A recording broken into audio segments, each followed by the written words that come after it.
To talk about Slauson Malone, we have to talk about Standing on the Corner. And to talk about Standing on the Corner, we have to talk about everything they stand for, aside from the corner. When we absorb messages, we are often left to interpret from written word. It's obvious, it's poetry, it's lyrics, that's just the way we read. Not just messages, but the little nuances too. The little bits in between the lines. Depending on how well the words are written, of course. But is there perhaps a way of illustrating a point without having to worry about hitting those nuances well, or making sure that your point doesn't go unrealized? It's pretty obvious I'm steering towards a yes as an answer, but I'm not looking for a binary answer. I'm looking for the ways that artists have been able to do this, and I'm looking right at Standing on the Corner's mixtape Red Burns. This is not a particularly cohesive tape. In fact, it consists of an A-side and a B-side, both with seemingly random vignettes stitched together. All throughout it are fragments of soul, jazz, intimate singer-songwriter music, noise, spoken word, glitchy soundscapes, hip-hop verses. It's hard to predict what's coming next or when one moment will end, and hard stop straight into another. And while this unpredictability gives you the impression that this is just a compilation of loosies with no cohesion to them at all, it's a decent amount of time into the mix that I begin to realize it's as unforeseeable and as diverse an emotive display as the human experience itself. And that sounds cheesy, but maybe I should describe that for you. With sound and instrumental palettes, we can evoke certain scenes and stories. Musician Saba Alizadeh, who's done one of my personal favorite albums this year, titled Scattered Memories, did an interview with Border Movement last year about how when you're using certain instruments or sounds that represent a particular culture, the whole ID card comes up.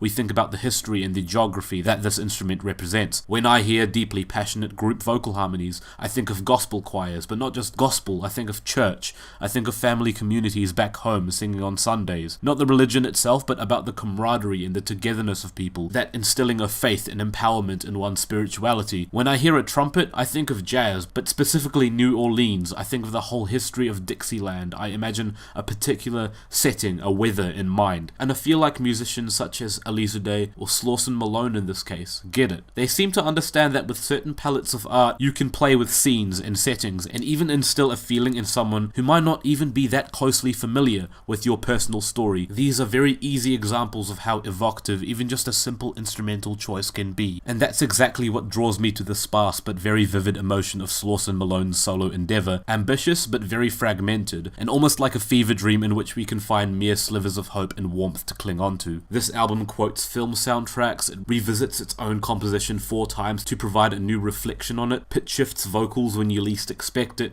collates different pieces of spoken word together, brings in rappers like Maxo to provide their own insight. It's an album with many different means of converging to one particular mood, and no matter how eerie or empty the album will feel, sometimes mourning, sometimes unpleasantly noisy, and always moving onwards before you even have the time to realize what you've just been listening to, perhaps the album's own Achilles heel. Even through all of that, it seems faced towards the surface of optimism, and that's what ties this all together, even if loosely, and even if each moment is just a fleeting visit before the next doorbell rings. There's a very unspoken but very vivid setting that groups it together like an umbrella gang. Is it worth describing each specific moment, or is it just better to let you hear this unfold for yourself? I'd hope you feel the same fragmented but defined warmth that I did, even if it takes a while, but everything does. Everything always seems like a lost cause, but we have to press forward. I would gift a very generous 8 out of 10 to this one.